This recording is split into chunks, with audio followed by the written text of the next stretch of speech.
Bonsoir tout le monde, j'espère que vous allez bien, j'espère que vous vous portez bien, j'espère que vous passez une belle fin d'année, mais je sais que c'est pas possible avec tous les événements qui se passent en ce moment dans notre pays, c'est une catastrophe. L'affaire Maghreb émergent, l'affaire Hassan al-Qadi a démontré une fois pour toutes que notre pays a sombré dans une dictature atroce.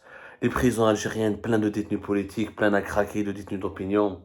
Des journalistes, des activistes, des opposants emprisonnés, d'autres forcés à l'exil, d'autres condamnés à mort alors qu'ils se trouvent à l'étranger, d'autres qui ont été condamnés à perpétuité, d'autres qui ont été criminalisés pour la vie et ont été classés comme terroristes.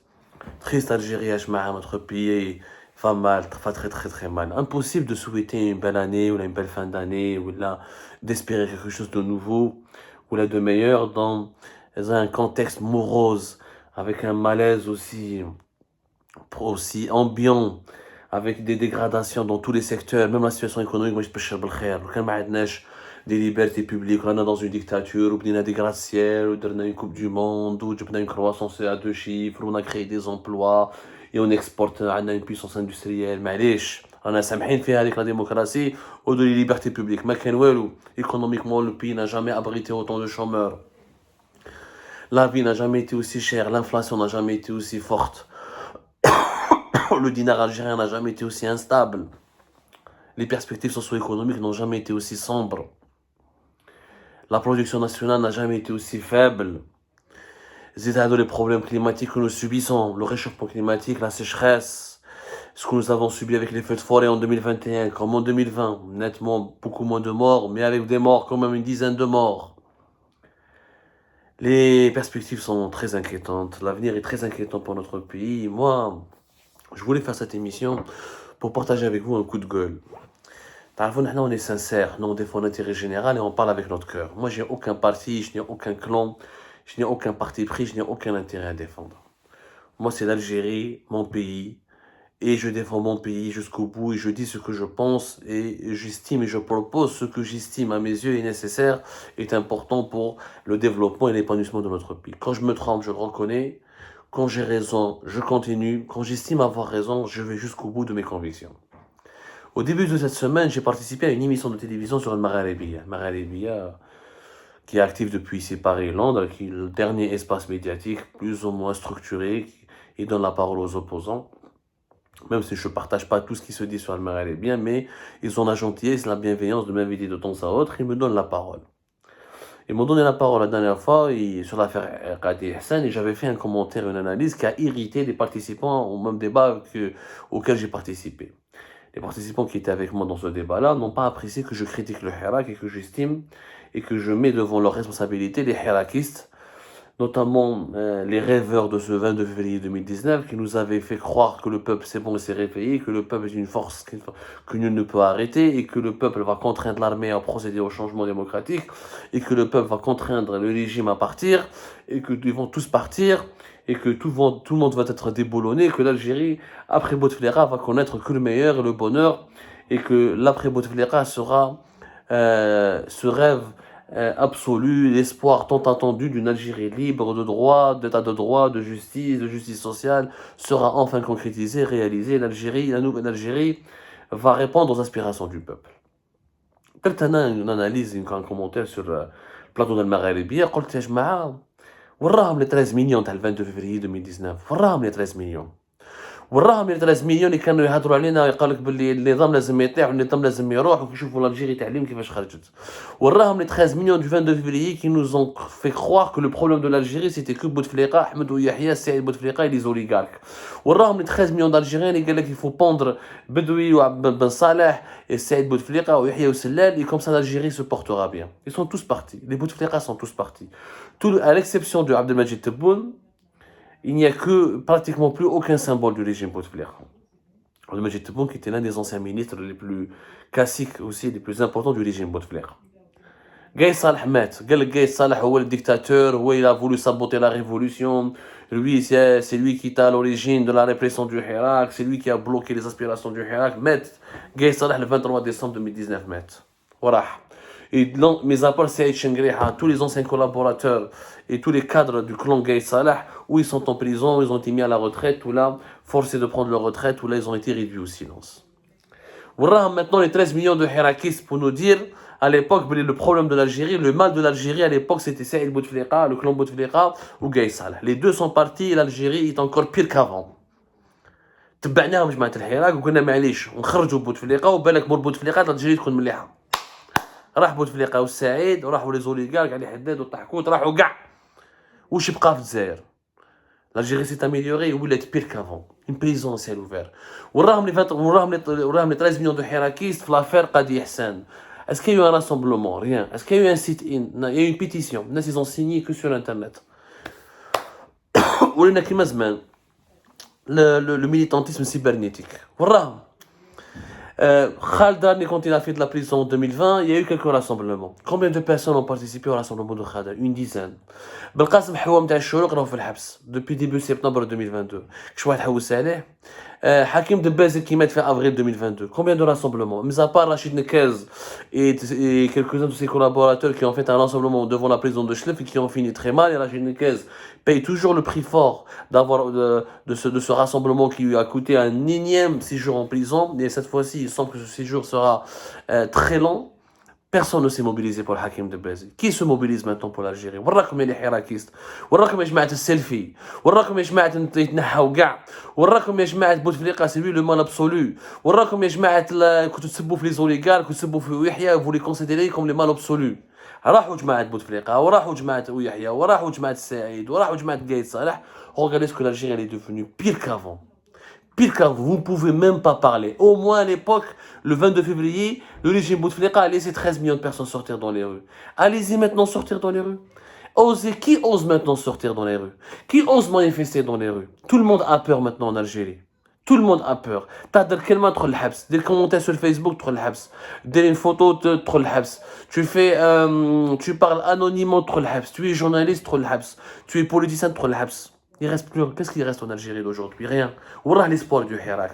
Ourah le rêve d'une nouvelle Algérie débarrassée du régime de Bouteflika. On nous a fait croire que le régime Bouteflika était le mal absolu. Et comme Béléfi 2019, j'étais parmi les rares voix encore qui avaient un peu de bon sens et qui avaient du recul. Je le disais depuis ici, depuis mon lieu d'exil. Bouteflika, ce n'est pas le mal absolu. Le régime Bouteflika est loin d'être le mal absolu. Au contraire, ne laissez pas l'armée imposer sa transition. Ne versez pas dans le radicalisme ou là dans la radicalité la plus fanatique. Ne mélangez pas entre Yahya Sellal, Saïd et les oligarques. Tous les oligarques ne sont pas forcément des voleurs et mauvais. On peut les punir, on peut rectifier des bêtises, on peut récupérer ce qui t'a récupéré, on peut rectifier le tir, on peut améliorer la gouvernance de notre pays sans sombrer dans la quête de vengeance, dans la haine, dans la destruction massive de notre pays et dans les règlements de compte. Finalement, le Hirak a permis que des règlements de compte. Le Hirak a permis à Gaïd Salah de régler ses comptes avec Saïd Bouteflika et son clan. Ensuite, il a permis à Chengriha et Tebboune de prendre le pouvoir en faisant des règlements de compte contre le clan, en exécutant des règlements de compte contre le clan de Gaïd Salah. Même Tebboune a réglé son compte pendant 2021 et 2022, où le Hirak a été étouffé avec une facilité déconcertante. Où sont les 13 millions d'Algériens qui ont manifesté le 22 février 2019? La question est légitime, Walech.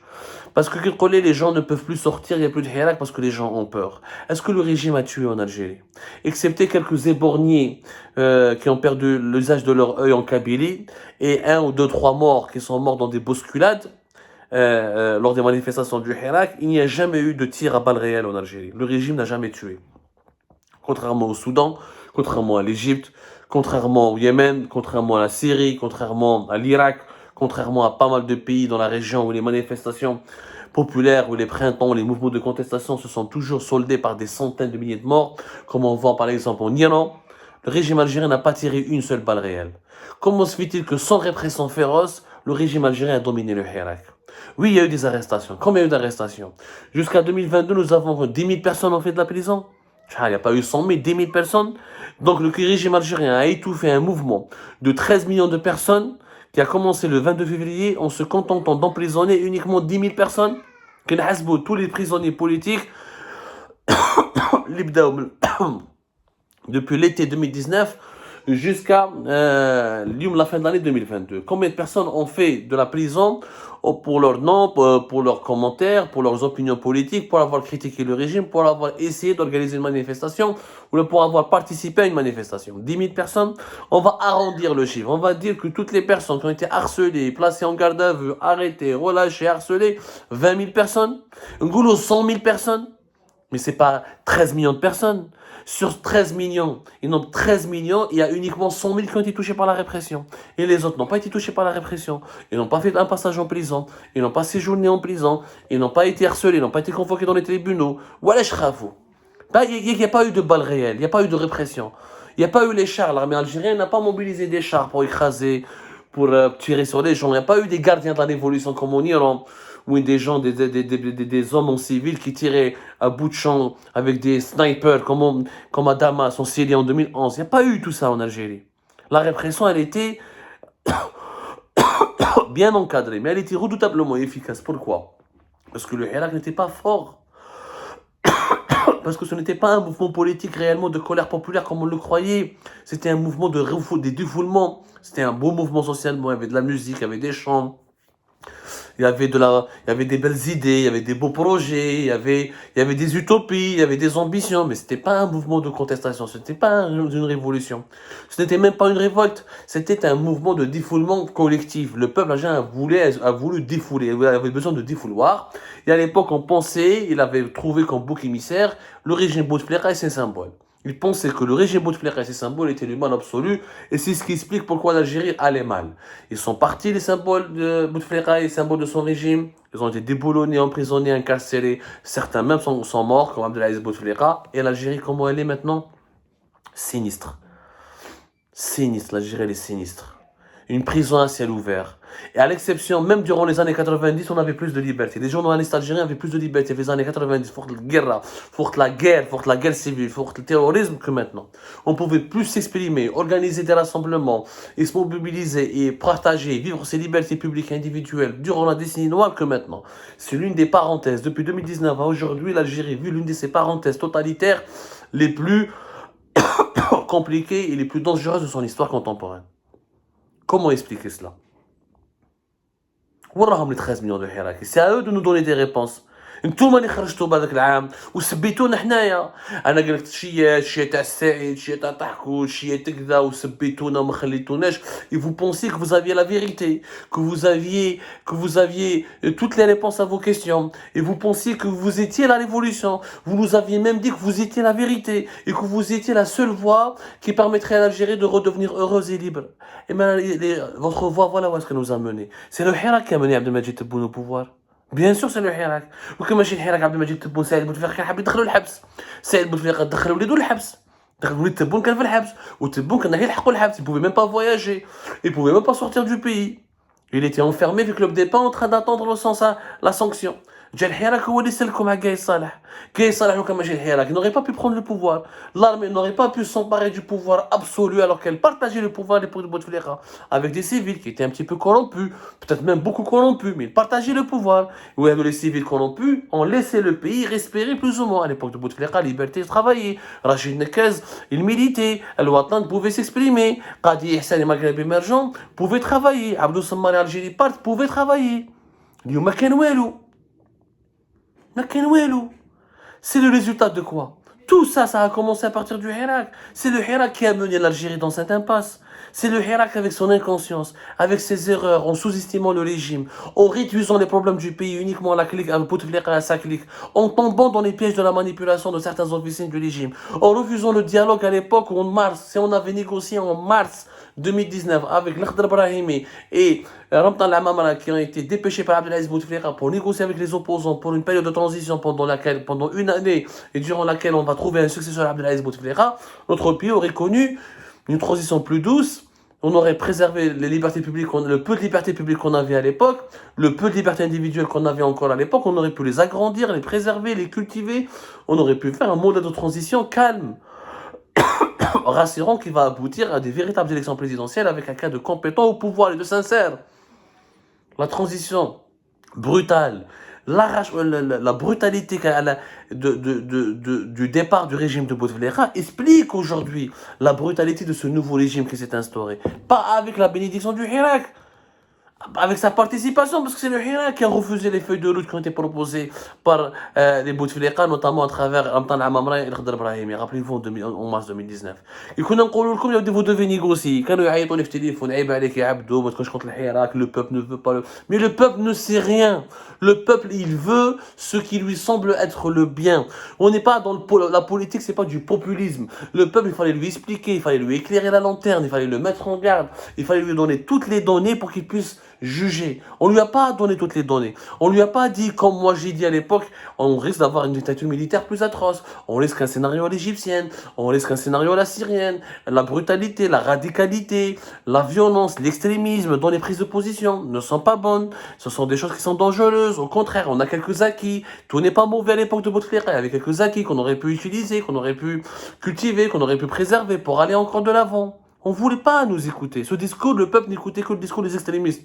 شكون يتنحى؟ تنحى غير الشعب، تنحت l'Algérie. تنحت les libertés publiques, تنحاو les libertés individuelles, تنحاو les droits de l'homme. تنحت la démocratie اللي كانت كاينه à l'époque de Bouteflika. Dilem pouvait désigner واش يحب في liberté. Donc ما كان ni liberté ni dilemme. روح désigner تبون.